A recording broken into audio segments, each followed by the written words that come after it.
자, 오늘은 양력으로 2046년 2월 11일이고요. 음력으로는 2046년 1월 6일입니다. 오늘 명식은 병인년 경인월 신축일이 되겠고 일지는 신축이 되겠습니다. 자, 오늘 명식 제일 중요한 것 일간, 신금일간이 되겠고요. 신금일간이 태어난 월령, 인월이 되겠습니다. 항상 사주로 볼 때는 일간과 월령과의 관계를 잘 살펴보시고 이를 토대로 격국과 용신도 살펴보셔야 되겠고요. 그다음에 전체적인 사주 틀이 어떻게 구성되어 있느냐를 하나씩 살펴봐야 됩니다. 자, 일간 신금이라고 하는 것은 음금이 되겠습니다. 어저께 공부했던 경금이라고 하는 것은 양금이 되었죠. 양금. 양금은 완철금이라고 해서 강철과 같다라고 이렇게 말씀을 드렸는데 오늘 신금 같은 경우에는 강철이 아니라 그 원석을 잘 가공해서 매끄럽게 보석이라든가 주옥이라든가 또는 여러분들이 가지고 있는 결혼 반지 같은 걸로 이렇게 만들어 놓은 것이라고 생각하시면 되겠습니다. 그래서 경금 같은 경우에는 양금인 경금은 정화로서 단련해서 기물을 만들어야 된다라고 하면 신금 같은 경우에는 다시 화를 봐서 단련한다라고 하면 신금 여러분들 반지를 갖다가 녹여버리는 것과 같은 현상입니다. 그래서 신금은 화가 왕해지는 것을 좋아하지 않고 물론 추울 때 조후는 해야 되겠지만은 뭐 너무 왕해져서 신금이 녹을 정도로의 그렇게 뜨거운 절기는 신금은 좋아하지 않는다라고 하는 점. 신금이 용도 쓰임이 있기 위해서는 반드시 양수인 임수로서 도세주옥, 쉽게 말하면 여러분들 반지를 잘 닦으면은 빛이 반짝반짝 나죠. 그게 바로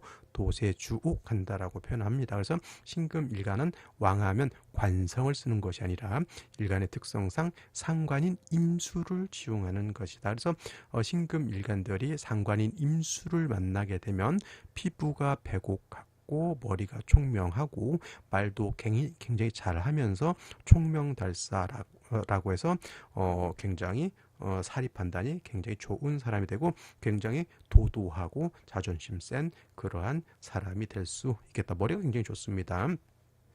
근데 이제 이 신금일간이 임수로서 세진해주는 것을 좋아하는데 인성이라고 하는 것이 많아지는 것은 좋아하지 않습니다. 왜냐하면 신금을 오금 또는 심하면 매금을 하기 때문에 그렇고요. 토가 많아지게 되면 반드시 간목으로서 목극토 토를 좀 억제시켜줄 필요가 있겠다. 만약에 일간 신금이 약해서 인성을 쓰는 경우에는 반드시 습토로서 신금을 생해줘야 되는 것이지 건토로서는 신금을 생할 수 없다. 이렇게 정리를 해두시면 되겠고요. 이 신금 일간이 태어난 월령 인월이죠. 자, 인월은 계절로는 봄이 되겠습니다. 초춘이라고 하죠. 인월, 묘월, 진월은 봄이라고 하는데 인월은 초춘, 묘월은 중춘, 그 다음에 진월은 모춘 또는 개춘이라고 표현을 합니다. 그리고 초춘이기 때문에 전 계절인 겨울의 한기가 아직 초춘 인월에 남아있다. 아직은 춥다라고 해서 반드시 뭐가 있어서 화가 있어서 조후의 필요성이 있다라고 하는 점. 그 다음에 인월이라고 하는 계절 목이 왕한 계절입니다. 인월은 목이 임간지가 돼서 굉장히 왕한 반면 인월은 금은 인월에는 절지가 되죠. 일간은 약한 반면 재성인 목이 너무 왕하다. 이걸 뭐라고 하죠? 신약, 관, 왕한 그런 사주라고 보여질 수가 있겠습니다. 격을 논할 때는 일간과 월령을 보죠. 자, 일간 신금은 음금, 월지는 인목은 양목이 되겠죠. 음금이 양목을 받습니다. 음대 양의 관계, 금이 목을 극하는 내가 극하는 관계가 되니 잘 살펴보면 재성이 되겠죠. 그래서 요거를 갖다가 양대 음의 관계가 성립되니 정제격으로 이렇게 표현을 하지만 궁극에는 일간이 약하고 재생관이 신약 재양한 사주국세가 되어 있다 이렇게 볼 수가 있겠습니다. 근데 이 격을 논할 때는 항상 지장간 월지 있는 지장간을 또 봐야 되는데 무토병화 간목이라고 하는 것이 이렇게 들어가 있습니다. 무토라고 하는 것은 격을 논할 때나 용신을 조용할 때 인중이 있는 무토는 쓰지 않고요. 만약에 병화라고 하는 것이 또출을 하게 되면 이 병화를 가지고 격을 잡을 수가 있겠습니다. 음금이 양화를 받기 때문에 이거는 정관격이 될 수가 있겠죠. 단 일간이 약하기 때문에 재성도 감당할 수 없고 정관도 감당할 수가 없다. 이거는 그래서 거의 신약 사랑은 아니지만은 이거는 거의 제살 태왕한 그런 사주국세와 같다. 일간 약하면 정관도 마치 그 작용은 칠살과 같다. 이렇게 보기 때문에 그렇습니다. 재관태왕이란 말은 없어요. 재살태왕이지. 만약에 간목병과 같이 투출되어 있다 그러면 역시나 본기를 가지고 격을 잡고, 이것도 마찬가지로 일간이 약하면 재관태왕이 아니라 재살태왕으로 읽어야 되겠죠. 정관인데 다시 말씀드리지만 일간이 약하면 정관도 그 작용은 칠살과 같이 보기 때문에 재살태왕 한 국세라고 보여지는, 반드시 이런 신금이 태어났을 때는 일간의 뿌리를 만들어주는 것이 그래서 중요한 것이고요. 연간의 병화 투출되어 있으니 재살태왕, 그 다음에 연지에도 인목을 얻었으니 또 이 병화가 인인에다 뿌리를 둘 수 있겠습니다. 너무너무 관성과 목이 왕에서 약한 신금이 재관을 감당할 수 없는 상황인데, 다행스럽게 축토를 하나 얻긴 했습니다. 신축 일주죠. 자, 아까 말씀드렸던 것처럼 건토는 생금이 안 되지만 축토와 진토 같은 습토는 생금이 가능하다. 그래서 습토에는 축토가 있고요. 천간으로는 기토가 있고, 그 다음에 진토도 습토에 해당이 되죠. 그리고 중요한 점은 축토하고 진토의 차이는, 진토는 신금이 통근이 안 되지만은 이 신금은 축에는 뿌리 통근도 가능하다라고 하는 장점이 있겠습니다. 더해서 월간의 경금 겁재에 있어서 나를 이렇게 도와주려고 하죠. 물론 경금도 축에 뿌리 둡니다. 당연히. 하지만 인 두 개의 뿌리를 든 병화가 경금을 이렇게 직극해버리죠. 직접 극해버린다 붙어 있어서 이 경금이 일간 신금을 도와주려 하더라도 칠살이 그러니까 누가 나를 막 도와주려고 하는데 적군이 못 도와주게 막고 있는 것과 같은 현상이 되겠습니다. 요거 축도 하나 얻었다고 해서 신금이 신화하다고 보기는 좀 어렵고, 생시에서는 뭘 얻었으면 좋겠다? 일간의 뿌리를 좀 더 얻었으면 좋겠고, 그 다음에 아까 말씀드렸던 임수를 얻어서 신금을 도색주옥, 임수를 얻게 되면 이렇게 되죠. 임수를 얻게 되면 신금을 도세주옥하고, 그 다음에 병화를 갖다가 극해서 없애버리는 것이 아니라 임수가 병화를 적절하게 통제해서 일간신금, 그 다음에 월간에 있는 경금을 극하는 것을 막아준다, 이렇게 생각하면 되겠습니다. 그래서 비경겁제와 임수를 얻을 수 있다고 하면 생시 나름대로 좋은 생시가 되지 않을까라는 생각이 듭니다. 자, 그러면 생시를 보면서 설명드리도록 하겠습니다. 자, 3주 다시 간단하게만 설명드리도록 하겠습니다.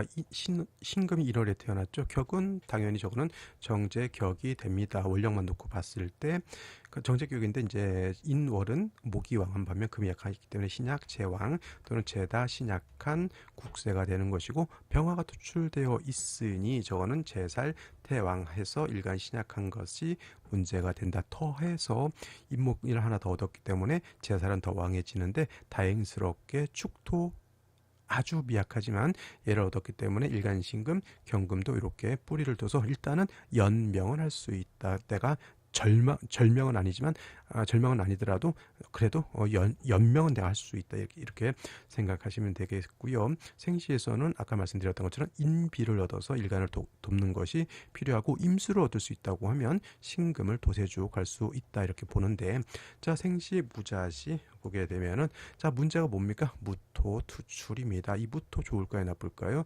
결코 좋게 볼 수 없습니다. 무토는 정인이지만 쟤는 건토이기 때문에 저 자축 합토가 되겠죠. 그러면 저건 작은 신금은 금방 토다 매금이 될 수 있다라고 하는 점. 그다음에 기축시 같은 경우에는 일단은 습토를 하나 더 얻었고요. 기토도 습토입니다. 그러면 저 뭐가 될 수 있죠? 토생금 될 수 있죠. 토생금은 될 수 있습니다. 습도니까 금을 생할 수 있습니다. 단 문제가 되냐면, 매금은 아니더라도 저거는 신금을 더럽힐 수 있다라고 하는 문제가 발생하는 것이다, 이렇게 볼 수가. 임수가 있었으면 도세주옥을 해야 되는데 임수가 없다라고 하는 좀 아쉬운 점이 있겠다라고 하는 점. 경인시는 여러분도 이렇게 경금 두 개의 신금이 있고 축에 뿌리를 뒀으니 신왕하다. 개수 물론 금이 뿌리가 없었다라고 하면, 예를 들어서 신묘 이렇게 있었다고 하면 신약인데, 저것이 축토이기 때문에 어느 정도 세력은 있다 하더라도 이 금의 세력보다는 인세계의 뿌리를 둔 병화가 세력이 더 큰 거예요. 이것도 결국은 제살 태왕한 사주 국세일 수밖에 없겠죠. 금운을 만나는 것이 좋은데, 금운도 금은 나름이죠. 병인데 병신대운이라든가 갑신대운은 인신충입니다. 이거 좋게 볼 수가 없겠죠. 정유대운 오게 되면은 유금의 신금이 뿌리를 둘 수 있지만 무시무시한 칠살 정화가 들어오게 되겠죠. 이것도 문제. 차라리 여명 같았으면 을류대운 때 유, 근데 갑신대운 때는 어차피 또 인신충이 되죠. 좋은 날은 아닌 것 같습니다. 아무리 살펴봐도. 신묘시도 신금 투출됐다고 해서 뭐 이렇게 일간이 왕에서 뭐 제다 신앙장이다 아니도 칠살 감당 못합니다. 이거 병화 감당하기가 좀 힘들고요. 차라리 임진시가 되게 되면은 아까 말씀드렸던 것처럼 축에는 금이 뿌리를 두고요. 신에는 뿌리를 두지 못하지만 습토는 금을 생할 수 있다. 임수가 진축에 뿌리를 두고 투출되어 있기 때문에 신금을 뭘 할 수 있다? 도세주옥할 수 있다. 그리고 아까 말씀드렸던 것처럼 임수가 병화를 적절하게 조절해서 겁재를 공격하는 것을 막아줄 수도 있다. 이 겁재는 수를 생해서 나를 공격하는 임수를 막아주겠죠. 이렇게 임진시 나름대로 틀이 좀 잡힌 이런 것이긴 하지만 조금 아쉬운 점은 요렇게만 돼서는 안 되고 일간이 좀 약한 좀 단점이 없지 않아 있다라고 하는 점. 그래도 생시는 나름대로 임진시 선택해 볼 만한 생시이고요. 이거는 사화를 얻었으니까 병화가 여기 또 통근합니다. 축중에 있는 개수가 투출돼서 병화를 조절하려고는 하지만 목왕절에 이렇게 목화가 왕한데 개수는 약한 경금의 생을 받고 축에 뿌리를 뒀기 때문에 금방 고갈될 수 있다. 화운 가게 되면 어떻게 될까요? 저 개수는 말라버릴 수밖에 없는 단점이 있어. 물론 이제 사화는 금의 장생처이기 때문에 신금 경금이 사축합해서 어느 정도 다른 뭐 경인 신묘시보다는 조금 더 세력을 얻을 수는 있다. 하지만 금만 여기 뿌리를 두는 게 아니라 병화도 뿌리를 둔다라고 하는 것까지 생각해 보실 필요가 있겠고요. 갑오시 같은 경우는 진짜 이제 5와 7살까지 있고요. 병화가 5에 뿌리를 두고 갑목 투출되어 있잖아요. 그러면 이거 정제격의 제살대왕입니다. 그냥 깔끔하죠. 이거 예를 들어서 대운 같은 데서 미대운에서 충미충 했다 난리 나는 겁니다. 이거는 개미대운 충미충, 그 다음에 남자의 경우 을미대운 충미충. 그러면 경신금이 뿌리를 두고 그나마 축중 개수 하나 가지고 있던 저 축토가 난리가 나거든요. 그때 좀 어려워질 수 있겠죠. 그래서 아까 말했던 것처럼 기축시가 도세주옥은 안 된다 하더라도 그래도 일간을 생해주는 장점이 있었고요. 임진시는 임수가 있어서 병화를 좀 통제시켜주는 장점이 있었고요. 그 다음에 한 가지 더 볼 수 있다라고 하면 이제 신시, 병신시, 이 신금은 신금, 경금이 공이 통근 가능하죠. 축도도 당연히 쓸 수가 있습니다. 신중에는 뭐가 또 있습니까? 암장된 임수도 쓸 수가 있겠다. 물론 이제 여기 병화가 하나 더 투출된 것은 뭐 그렇게 썩 좋게 볼 수는 없겠지만은 그래도 오늘 중에서는 생각해 볼 수 있는 생시 기축, 임진, 병신 이렇게 한번 생각해 보는데 이 중에서 가장 좋지 못한 거는 역시나 기축시가 됐지 않을까라는 생각이 들고요. 기해시 같은 경우에는 해중에 있는 임수를 쓸 수 있겠고 기토가 축중에 있는 기토가 이렇게 투출되죠. 그러면 금을 생할 수는 있다. 이것도 한번은 뭐 예를 들어서 무술시라든가 을미 뭐 개사, 갑오, 경인, 신묘시에 비하면 기해시도 나쁘지는 않아 보인다라고 하는 점. 제일 뭐 좋지 못한 거는 또 이렇게 무술시 이거 안 좋겠죠. 당연히 토다매금입니다. 이거 아까 말했 그다음에 을미시 뭡니까? 축중에 여기 뿌리를 두는데 축미충이 원국이 되죠. 이거 절대 좋게 볼 수 있는 생시가 아니라고 하는 점까지 말씀을 드리면서 오늘 강의는 여기서 마치고요. 저는 내일 또 찾아뵙도록 하겠습니다. 감사합니다.